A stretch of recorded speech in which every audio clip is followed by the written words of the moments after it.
कुरान करीम के बारे में नाकाबिल यकीन इंफॉर्मेशन।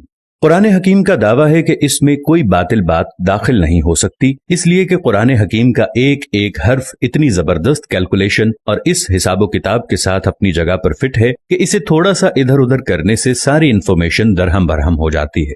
कुरान पाक की एजाजी शान नुमाया है।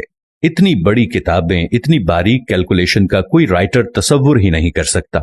चंद अल्फाज बतौर नमूना है, वरना कुरान का हर लफ्ज जितनी मर्तबा इस्तेमाल हुआ है वो तादाद और उसका पूरा बैकग्राउंड अपनी जगह खुद इल्म इरफान का एक वसी जहान है।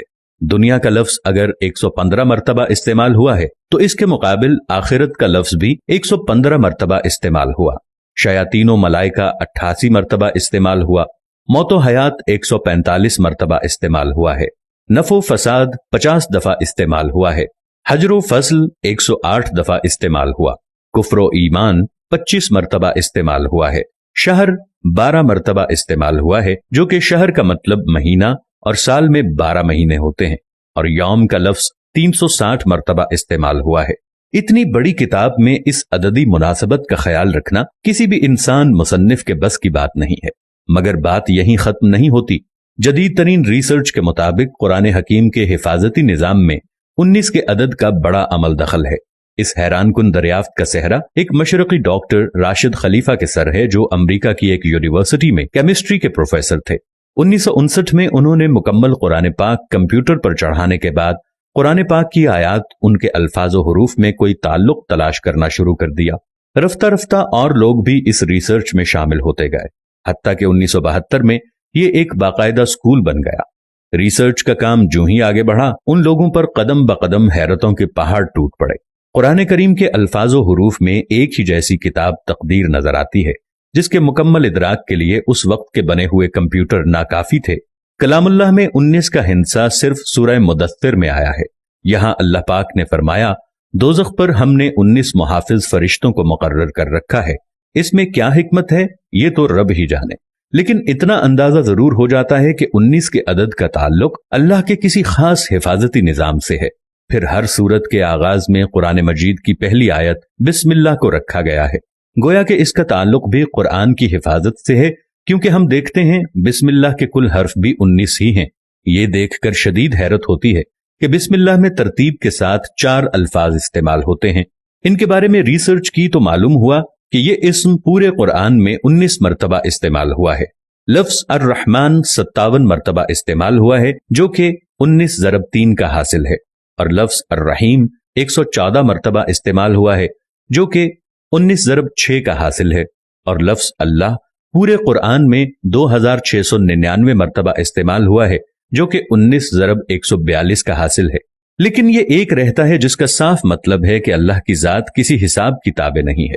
कुरान मजीद की सूरतों की तादाद भी 114 है, जो कि 19 ज़रब 6 का हासिल है।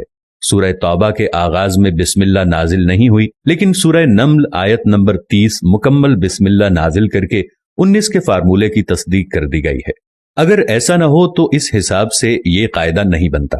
अब आइए हुजूर अलैहिस्सलातु वस्सलाम पर उतरने वाली पहली वही की तरफ। ये सूरह अलक की पहली 5 आयात हैं और यहीं से 19 के हिसाबी फार्मूले का आगाज होता है। इन आयात के कुल अल्फाज 19 हैं और इन अल्फाज के कुल हुरूफ 76 हैं, जो कि 19 ज़रब 4 का हासिल है। लेकिन बात यहीं खत्म नहीं होती। जब सूरह अलक के कुल हुरूफ की गिनती की गई तो अक्ल वर्ता हैरत में डूब गई कि इसके कुल हुरूफ 304 हैं, जो कि 19 ज़रब 4 ज़रब 4 का हासिल है। और अक्ल ये देखकर हैरत की अथाह गहराइयों में मजीद जाती है कि कुरान पाक की मौजूदा तरतीब के मुताबिक सूरह अलक कुरान पाक की 96 नंबर सूरत है। अब अगर कुरान की आखिरी सूरत वन्नास की तरफ से गिनती करें तो इस अखीर की तरफ से सूरह अलक का 19वां नंबर बनता है। अगर कुरान की इब्तदा से देखें तो इस 96 नंबर सूरत से पहले 95 सूरतें हैं, जो ठीक 19 ज़रब 5 का हासिल है। इससे यह भी साबित होता है कि सूरतों के आगे पीछे तरतीब भी इंसानी नहीं बल्कि अल्लाह ताला के हिसाबी निजाम का ही एक हिस्सा है। सूरह फातिहा के बाद कुरान करीम की पहली सूरा अल बकरा की कुल आयात 286 हैं। 2 हटा दें तो मक्की सूरतों की तादाद सामने आ जाती है, और अगर 6 हटा दें तो मदनी सूरतों की तादाद सामने आ जाती है। 86 को 28 के साथ जमा करें तो कुल सूरतों की तादाद 114 है। आज जबकि अक्लो खिरत को साइंसी तरक्की पर बड़ा नाज है, یہ قرآن اپنا چیلنج دہراتا ہے۔ حسابدان، سائنسدان، ہر خاص و عام، مومن، کافر سب ہی سوچنے پر مجبور ہیں کہ آج بھی کسی کتاب میں ایسا حسابی نظام ڈالنا انسانی بساط سے باہر ہے۔ طاقتور کمپیوٹر کی مدد سے بھی اس جیسے حسابی نظام کے مطابق ہر چیز کی غلطیوں سے پاک کسی کتاب کی تشریح ناممکن ہوگی، لیکن 1400 سال پہلے تو اس کا تصور ہی محال ہے۔ لہٰذا کوئی بھی صحیح العقل آدمی اس بات کا انکار نہیں کر سکتا کہ قرآن کریم کا حسابی نظام اللہ کا ایسا شاہکار معجزہ ہے جس کا جواب قیامت تک کوئی نہیں ہو سکتا۔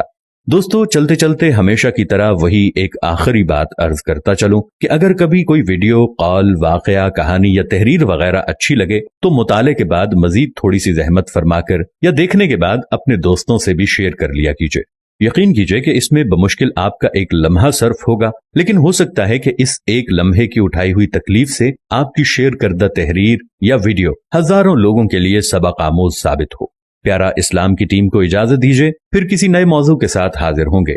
تب تک کے لیے السلام علیکم ورحمۃ اللہ وبرکاتہ۔